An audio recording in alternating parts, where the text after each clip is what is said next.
Hi students, welcome to geography class. In this video, we are going to see VIII Standard Geography Unit 3 Hydrologic Cycle Part 2. Already we have seen water on the earth and hydrologic cycle or water cycle in the Part 1 video. Now let's see components of hydrologic cycle in this video detailing. Components of hydrologic cycle. There are 6 main components in hydrologic cycle. They are evapotranspiration, condensation, precipitation, infiltration, percolation and runoff. Components of hydrologic cycle அப்படின்னா நீரியல் சுழற்சியுடைய கூறுகள். நீரியல் சுழற்சியில் 6 முக்கிய கூறுகள் காணப்படுகிறது. அது என்னென்ன அப்படின்னா evapotranspiration அப்படின்னா ஆவி ஈர்ப்பு, கண்டென்சேஷன்னா திரவமாக சுருங்குறது, precipitation பொழிவு, infiltrationனா நீர் ஊடுருவல், percolation அப்படின்னா உட்கசிதல், runoff அப்படின்னா நீர் வழிந்தோடல். Now we are going to see what is precipitation. Precipitation refers to all forms of water that fall from clouds and reaches the earth's surface. For the occurrence of precipitation, cloud droplets or ice crystals must grow heavy enough to fall through the air. When the droplets grow large in size, they tend to fall. While moving down by collecting some small droplets, they become heavy enough to fall out of the cloud as raindrops. அதாவது precipitation அப்படின்னா மழைப்பொழிவு. மழைப்பொழிவுன்றது மேகங்கள்லேருந்து பல்வேறு வடிவங்களில் நீராக புவியின் மேற்பரப்பை வந்தடையும் நிகழ்வு ஆகும். பனிப்படிகங்கள் மற்றும் மேகத்துளிகள் ஒன்று கூடி பெரியதாகும் பொழுது அவை கனமாவதனால வளிமண்டலத்தின் வழியாக மழையாக அது வீழ்கிறது. அவை கீழ் நோக்கி விழும்போது சிறிய துளிகள் ஒன்று சேர்ந்து பெரிய அளவிலான மழைத்துளிகளாக விழுகின்றன. Now we are going to see what is infiltration. Water entering the soil at the surface of the ground is termed as infiltration. Infiltration allows the soil temporarily to store water, making it available for plants' use and organisms in the soil. Infiltration is an important process where rainwater soaks into the ground through the soil and underlying rock layers. Some of this water ultimately returns to the surface through springs or low spots down hills. Some of the water remains underground and is called groundwater. The rate of infiltration is influenced by the physical characteristics of the soil, vegetative cover, moisture content of the soil, soil temperature and rainfall intensity. The terms infiltration and percolation are often used interchangeably. Infiltration அப்படின்னா நீர் ஊடுருவல் சொல்லிட்டு தமிழில் அர்த்தம். புவியோட மேற்பரப்பில் உள்ள மண்ணின் அடுக்கிற்குள் நீர் புகுவதற்கு நீர் ஊடுருவல் அதாவது இன்ஃபில்ட்ரேஷன் சொல்லிட்டு அழைக்கப்படுகிறது. இந்த இன்ஃபில்ட்ரேஷன் மூலம் மண் தற்காலிகமாக தண்ணீரை சேமித்து வச்சு மண்ணில் உள்ள உயிரினங்களுக்கும் தாவரங்களுக்கும் கிடைக்க செய்கிறது. மழைநீர் நிலத்திலிருந்து புவிக்கு அடியில் உள்ள பாறைகளின் அடுக்குகளை சென்றடைகிறது. இவ்வாறு செல்லும் நீரானது நீரூற்று அதாவது ஸ்ப்ரிங்ஸ் மற்றும் மலைகளின் தாழ்வான பகுதிகளின் வழியாக புவியுடைய மேற்பரப்பை வந்தடைகிறது. குறிப்பிட்ட அளவு நீர் நிலத்தடியில் தங்குவதால அதனை நிலத்தடி நீர் அப்படின்னு சொல்லிட்டு கிரவுண்ட் வாட்டர்னு சொல்லிட்டு அதை அழைக்கிறோம். ஊடுருவலின் வீதத்தை மண்ணின் இயற்பியல் தன்மை, மேற்பரப்பில் காணப்படும் தாவரங்கள் மற்றும் மண்ணின் ஈரத்தன்மை, வெப்பநிலை, மழைப்பொழிவின் அளவு ஆகியவை தீர்மானிக்கிறது. இன்ஃபில்ட்ரேஷன் மற்றும் நீர் ஊடுருவல் ஆகியன ஒன்றோடு ஒன்று தொடர்புடையது ஆகும். Now we are going to see runoff. Runoff is the water that is pulled by gravity across land surface. It replenishes groundwater and surface water as it percolates into an aquifer or moves into a river, stream or watershed.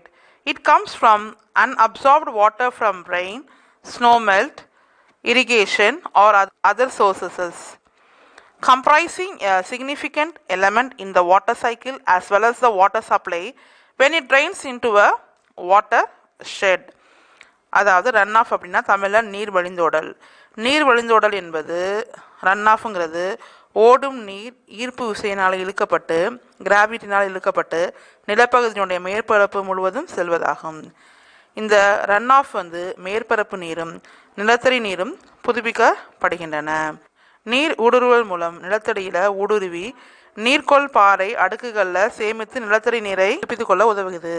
புவி மேற்பரப்பு நீர் ஆறுகள், ஓடைகள் மற்றும் நீர்பிடிப்புகளுக்கு செல்கிறது. மழைப்பொழிவு, பனி உருகுதல், நீர்ப்பாசனம் மற்றும் பிற மூலங்களிலிருந்து உறிஞ்சப்படாத நீர் சுழற்சிக்கு முக்கிய கூறாகவும் நீர்பிடிப்பு பகுதிகளுக்கு முக்கிய ஆதாரமாகவும் விளங்குகிறது.